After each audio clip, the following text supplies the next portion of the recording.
E aí, galera, última aulinha de cálculo estequiométrico, reagente, excesso e limitante.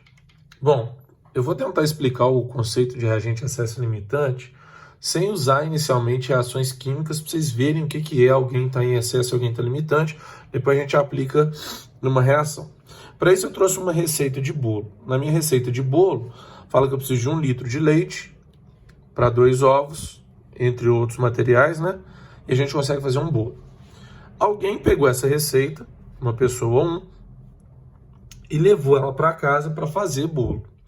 Chegou em casa, ele viu que na geladeira dele tinha 4 litros de leite. Primeira pergunta, qual a quantidade de ovos que ele precisa? E a segunda pergunta, qual a quantidade de bolo que ele consegue fazer?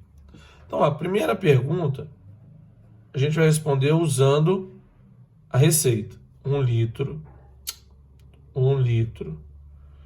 de leite.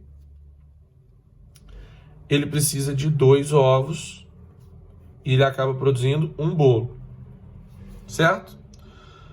Bom, ele viu que na geladeira dele tem 4 litros de leite.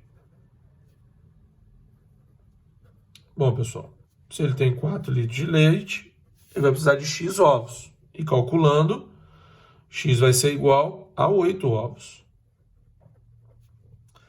E vamos fazer aqui um Y. 1 litro de leite faz um bolo, 4 litros de leite faz 4 bolos. Acho que até aqui tudo bem, né? Então, ó, qual a quantidade de ovos necessária para usar os 4 litros de leite? 8 ovos. Quantos bolos ele consegue fazer? 4. Então, ó, para cada 2 ovos, um bolo, 8 ovos, 4 bolos, está tudo dentro do padrão. Uma segunda pessoa também levou a receita para casa e ele chegou na geladeira e viu que tem 4 litros de leite e tem 10 ovos. Aí a pergunta é, quantos bolos essa pessoa consegue fazer? Bom, com 4 litros de leite e 10 ovos, eu tenho quantos bolos? Bom, gente, a receita fala pra gente que para cada 1 litro eu preciso de 2 ovos e consigo fazer um bolo. Se eu tenho 4 litros e tenho 10 ovos, eu vou conseguir fazer X bolos. Bom, 2 ovos faz um bolo, 10 ovos vão fazer 5 bolos. Certo? Acho que não. 1 litro de leite faz um bolo. 4 litros de leite não fazem 5 bolos, fazem apenas 4. Ou seja, eu não tenho leite suficiente para reagir com esses ovos. Quem está limitando a quantidade de produto é o leite, porque ele está em menor quantidade do que eu preciso. O leite, nesse caso, pessoal, funciona como reagente limitante do processo. Então, o que é o reagente limitante? É aquele que está em menor quantidade, que vai ser todo consumido. Vamos colocar aqui, ó, menor quantidade, ele é todo consumido no processo. Enquanto que do outro lado, os 10 ovos, ó, vamos ver aqui, a proporção aqui aumentou 4 vezes, aqui aumentou 5 vezes. Olha, eu aumentei o ovo mais do que precisava. O ovo fugiu à proporção mínima. Qual que é a proporção mínima? É o 4.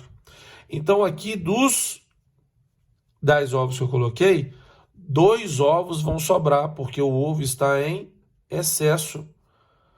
Quem é o reagente em excesso? É aquele que tem maior quantidade do que eu preciso e é o que sobra ao final do processo. No nosso caso aqui, 2 ovos sobraram. Ele não vai usar esses 2 ovos. Então, lá na reação química, se eu fugir à proporção, eu também vou ter um reagente de excesso e um reagente limitante. Lá a proporção é dada pelo coeficiente estequiométrico, né? No nosso caso, pessoal, eu percebi que estava sobrando, porque aqui a matemática era muito simples. Mas eu posso usar daqui um macete para a gente poder ver quem sobra e quem não. Você vai fazer a proporção. Daqui para cá aumentou quantas vezes? 4. Daqui para cá aumentou quantas vezes? 5. O cara que tiver aumentado em menor número de vezes é sempre o reagente limitante. Esse é um primeiro macete que a gente tem para descobrir quem é o reagente excesso e quem é o reagente limitante. Tá? É o cara cuja proporção aumentou menos vezes. Eu tinha 1 na receita, 4 foi o que eu queria usar, aumentei 4 vezes. 2, eu queria usar 10, aumentei 5 vezes. Então esse cara usei menos, aumentou menos, então ele é o reagente limitante. Beleza? Vamos pegar isso na química agora e ver como é que isso fica. Considere que 3 mols de N2 reagem com 12 mols de H2 de acordo com a reação. Determine o número de mols que sobra de reagente em excesso e o volume de NH3 produzido. Então, para a gente começar o nosso estudo, eu vou escrever a equação aqui de novo. 1N2 mais 3H2, formando 2NH3. Pessoal, quando você vai resolver um exercício de reagente excesso limitante, a primeira coisa que você tem que fazer, anota aí, primeira coisa, primeiro passo, é encontrar o limitante. E ele é fundamental. Pela proporção aqui, pessoal, ele me falou 3 mol de NH3, de N2, perdão, eu vou vir aqui escrever mol em cima dele, e 12 mol de H2, eu vou vir aqui escrever mol em cima dele. A proporção está de 1 mol para 3 mols. Mol não vira nada. Você escreveu mol, então ele continua. E mol também não vira nada. Continua sendo 1 mol. 1 para 3, tá? Aí, pessoal, o que acontece? Ele falou que colocou 3 mols de N2 para reagir com 12 mols de H2. Ó, daqui para cá aumentou 3 vezes. E daqui para cá aumentou 4 vezes. Se aqui aumentou 3 vezes, com certeza o N2 é o reagente limitante. E esse cara aqui é o reagente em excesso, o H2. Tá? Só que tem um outro macete também para você poder descobrir. Se eu multiplicar, ó, acompanha no vídeo, 3 vezes 3, esse resultado dá 9. Se você multiplicar 1 vezes 12, esse resultado dá 12. Esse número é o menor, não é? Então significa que esse cara é o limitante. Esse número é o maior, então significa que esse cara é o excesso. É um outro macete que tem para descobrir que é o excesso limitante. Então, a primeira coisa, já sabemos que o limitante é o N2, mas eu perguntei o número de mols que sobram do reagente em excesso.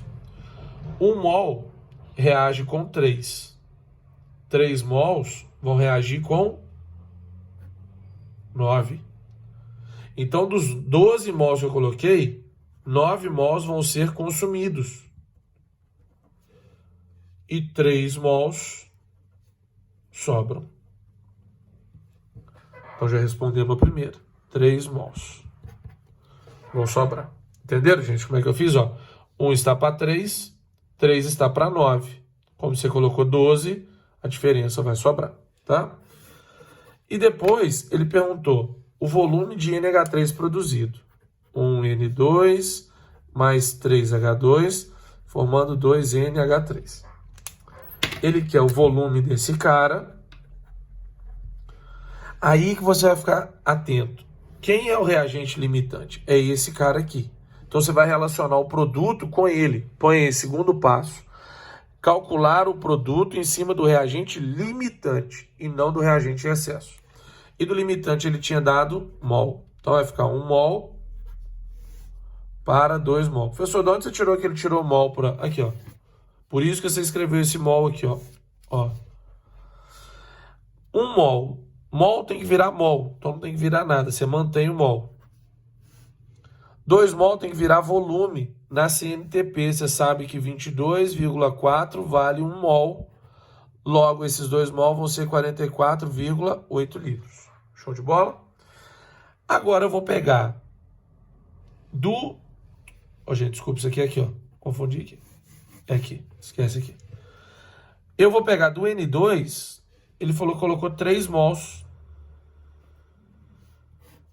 Isso vai ser X. Aproximadamente aí 125 litros. Mais ou menos. Então, galera, o que eu... 125 não, né? 133 litros. De cabeça, tá, gente? Depois confere aí. O que eu quero que vocês vejam? Primeira coisa, você vai descobrir quem é o limitante e quem é o excesso. Geralmente os exercícios já pedem direta a quantidade de produto. E você vai relacionar o produto ao limitante. Ao excesso não. Por que o excesso não? Porque o excesso sobra. Professor, e se pedir para ver quanto que sobra? Ó, galera, aqui a gente tinha visto tinha aumentado 3 vezes. Aqui, ó, tinha aumentado 4 vezes. É só você apagar esse 4 e fazer o 3. Você vai ver o quanto que é o consumido, tá? O que tiver a mais do que isso, tá sobrando. Tranquilo? Espero ter entendido. Vamos para a próxima aula.